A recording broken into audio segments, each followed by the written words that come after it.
Hello friends, आपके अपने YouTube channel MIM news bulletin में आपका हार्दिक स्वागत है। जैसा कि हमने आपको पहले ही जानकारी दी थी कि 7वें चरण की भर्ती के लिए नियमावली में कुछ बदलाव होने जा रहा है, तो इसको लेकर आज के अखबारों में काफ़ी कुछ प्रकाशित हुआ है। इसकी पुष्टि अखबारों द्वारा भी की गई है।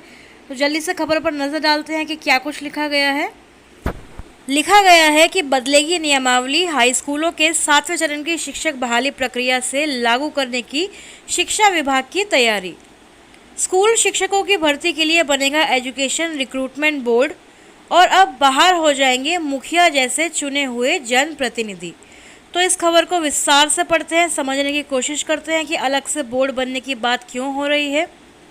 हाई स्कूलों में 2022 में 7वें चरण की शिक्षक बहाली की चयन प्रक्रिया में स्थानीय जनप्रतिनिधियों की भूमिका नहीं रहेगी।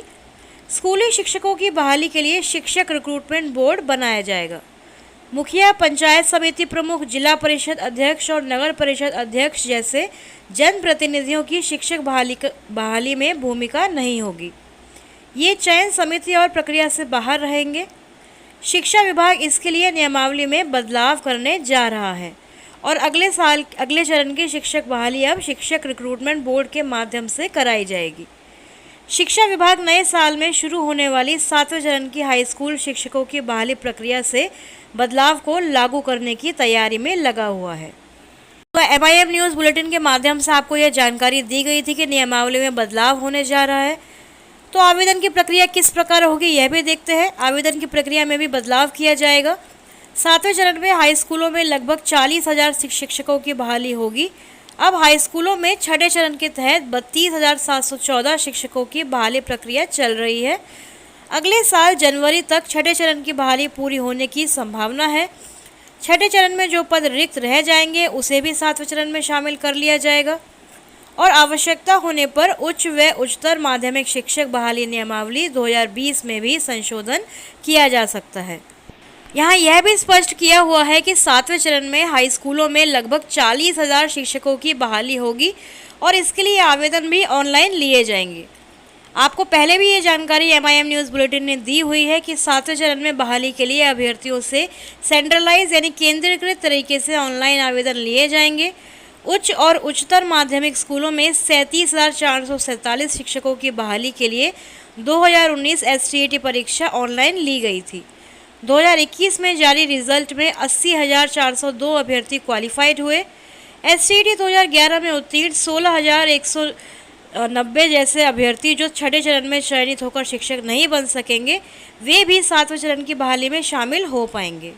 तो फ्रेंड्स, यहाँ पर वही बात लिखी हुई है कि STET में लगभग 80,000 अभ्यर्थी क्वालिफाई हुए हैं। यहाँ मेरिट लिस्ट वाले अभ्यर्थियों के बारे में कोई जिक्र नहीं किया गया है। तो इसका मतलब यह लग रहा है कि सरकार सभी 80,000 अभ्यर्थियों को शामिल होने का मौका देने वाली है और साथ ही 2011 में जो अभ्यर्थी बच गए हैं उनको भी मौका दिया जाएगा, जैसे कि 26 जून के लेटर में सरकार द्वारा यह कहा गया था। तो नियमावली में आंशिक संशोधन किया जा सकता है मेरिट लिस्ट वाले अभ्यर्थियों के लिए। आगे लिखा है कि प्रक्रिया में बदलाव की ज़रूरत क्यों पड़ी। तो शिक्षा विभाग तैयारी कर रहा है कि शिक्षकों के चयन में किसी प्रकार का विवाद और शिकायत नहीं रहे। अभी की जो चयन की प्रक्रिया है उसमें अलग अलग नियोजन इकाई के माध्यम से मेधा सूची और चयन की प्रक्रिया पूरी की जाती है। इस माध्यम से कई बार योग्य अभ्यर्थी भी चयन से वंचित रह जाते हैं। शिक्षा विभाग के प्रधान सचिव संजय कुमार ने भी स्पष्ट कर दिया है कि शिक्षक बहाली के लिए अलग भर्ती बोर्ड बनेगा। विवाद को दूर करने के लिए सेंट्रलाइज तरीके से आवेदन लिए जाएंगे।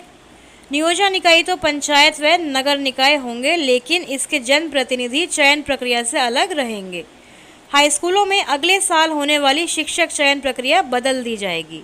तो देखिए, संजय कुमार ने भी यह स्पष्ट कर दिया है कि न केवल नियमावली में थोड़ा बदलाव किया जाएगा बल्कि शिक्षक बहाली के लिए अलग से भर्ती बोर्ड भी बनाया जाएगा। तो अगले साल 7वें चरण की बहाली शुरू होने के लिए यह सारे बदलाव किए जा रहे हैं। इसके साथ आप यह भी जानते हैं कि नियुक्ति की मांग को लेकर कल से मेरिटधारी अभ्यर्थियों का पटना में आमरण अनशन भी है। तो इसको लेकर भी अखबारों में खबर प्रकाशित है कि STET बहाली की शर्तों और विभिन्न मामलों को उलझाने की हो रही कोशिश। तो अखबारों के माध्यम से पूरी बात यहाँ पर लिखी गई है कि STET रिजल्ट के विवाद को लेकर सरकार ने किस प्रकार 80,402 क्वालिफाइड अभ्यर्थियों को 7वें चरण की बहाली में शामिल होने का मौका देने की बात कही। इस संबंध में 26 जून को लेटर अधिसूचना भी जारी की गई, लेकिन यह विवाद समाप्त नहीं हुआ और यह मुद्दा आज भी गर्म है। इसको लेकर अभ्यर्थी आंदोलन और प्रदर्शन लगातार कर रहे हैं और कल भी हम देखेंगे कि मेरिटधारी अभ्यर्थियों की तरफ से पटना में आमरण अनशन को लेकर अभ्यर्थी वहां एकत्रित होंगे। तो देखेंगे ये आंदोलन कितना सफल रहेगा और सरकार का इस पर क्या असर पड़ता है। नए साल में यानी साल 2022 में पीटी शिक्षकों की बहाली के भी आसार साफ नजर आ रहे हैं। राज्य के सरकारी प्रारंभिक विद्यालयों में शारीरिक शिक्षा सह स्वास्थ्य अनुदेशक के 8,386 पदों पर वैकेंसी अब नए साल में ही निकाली जाएगी, क्योंकि अगले 3 महीने वैधानिक कारणों से राज्य में नई बहाली की किसी प्रक्रिया के आरंभ होने के आसार नहीं हैं। गौरतलब है कि इसी माह राज्य मंत्रिपरिषद ने राज्य के राज्यकृत प्रारंभिक विद्यालयों में 8,386 शारीरिक शिक्षा सह स्वास्थ्य अनुदेशकों के पदों की स्वीकृति दी थी। तो MIM न्यूज़ बुलेटिन के माध्यम से आपको संजय कुमार की वह वीडियो जारी करवाई गई थी, जिसमें हमने आपको बताया था कि शारीरिक शिक्षा के और स्वास्थ्य अनुदेशकों के पदों की जो स्वीकृति है वो मंत्रिपरिषद द्वारा दे दी गई है। मंत्रिमंडल ने प्रारंभिक विद्यालयों में तत्काल एक शारीरिक शिक्षा अनुदेशक बहाल करने पर अपनी मोहर भी लगाई थी। तो यह बहाली अनुबंध पर होगी। शारीरिक शिक्षा अनुदेशकों को 8,000 रुपये महीने का वेतन दिया जाएगा। तो यह बहाली अब साल 2022 में ही स्टार्ट होने के पूरे आसार हैं। तो सफल अभ्यर्थी जो इंतज़ार कर रहे हैं उनके लिए यह अच्छी खबर है कि नए साल में यानी कि पंचायत चुनाव के बाद पीटी शिक्षकों की बहाली होने के पूरे आसार नज़र आ रहे हैं। क्योंकि जब शारीरिक शिक्षकों की नियुक्ति प्रक्रिया को लेकर पूछे गए सवाल पर शिक्षा मंत्री विजय कुमार चौधरी और शिक्षा विभाग के अपर मुख्य सचिव संजय कुमार से प्रश्न किया गया, तो दोनों ने ही कहा कि पंचायत चुनाव की प्रक्रिया समाप्त होने के बाद ही नियुक्ति विज्ञापित की जा सकेगी। तो 7वां चरण आरंभ हो उसके लिए ज़रूरी है कि छठे चरण की प्रक्रिया को पूरा किया जाए और आज भी अखबारों में वही खबर प्रकाशित की गई है कि शिक्षक नियोजन के लिए निर्वाचन आयोग की हरी झंडी का इंतज़ार। तो तीसरे चरण की काउंसलिंग की तिथि का वेट कर रहे प्रतीक्षा कर रहे अभ्यर्थियों के लिए भी आज यही खबर है कि शिक्षा विभाग तीसरे चरण की काउंसलिंग को लेकर राज्य निर्वाचन आयोग की हरी झंडी लेने में जुटा हुआ है। तो जानकारी के मुताबिक राज्य के जिन नियोजन इकाइयों में जुलाई अगस्त में बाढ़ समेत अन्य कारणों से काउंसलिंग नहीं हो पाई थी, वहां काउंसलिंग के लिए शिक्षा विभाग ने राज्य निर्वाचन आयोग से इजाज़त मांगी थी। इस पत्र के जवाब में निर्वाचन कार्यालय ने शिक्षा विभाग से पूछा कि क्या माननीय न्यायालय ने कोई तिथि नियुक्ति के लिए निर्धारित की थी। तो यह खबर भी MIM न्यूज़ बुलेटिन आपको पहले बता चुका है। जानकारी के मुताबिक इसमें कहा गया है कि हाईकोर्ट ने नियुक्ति कार्रवाई को जल्द पूरा करने का आदेश दिया है। इसके आलोक में कार्रवाई संचालन की इजाज़त भी दी जाए। तो ऐसा पूछे जाने पर प्राथमिक शिक्षा निदेशक अमरेंद्र प्रसाद सिंह ने पुष्टि भी की है कि जैसे निर्वाचन आयोग सहमति देगा तभी तीसरे चरण की काउंसलिंग का शेड्यूल जारी किया जा सकेगा। अगली खबर की तरफ चलते हैं, जहां लिखा गया है कि चयनित अभ्यर्थियों के फोल्डर की कोडिंग पूरी। तो आपको बता दें कि मुजफ्फरपुर जिले में 2 चरण की काउंसलिंग में चयनित 2007 अभ्यर्थियों के फोल्डर की कोडिंग कर ली गई है। अब उसी के अनुसार सभी सर्टिफिकेट पर कोड दर्ज किया जाएगा। तो आपको बता दें कि अलग अलग ज़िलों से जो लेटर निकाला गया है डॉक्यूमेंट्स की वेरिफिकेशन को लेकर, तो वहाँ भी कार्रवाई काफ़ी तेज़ी से चल रही है।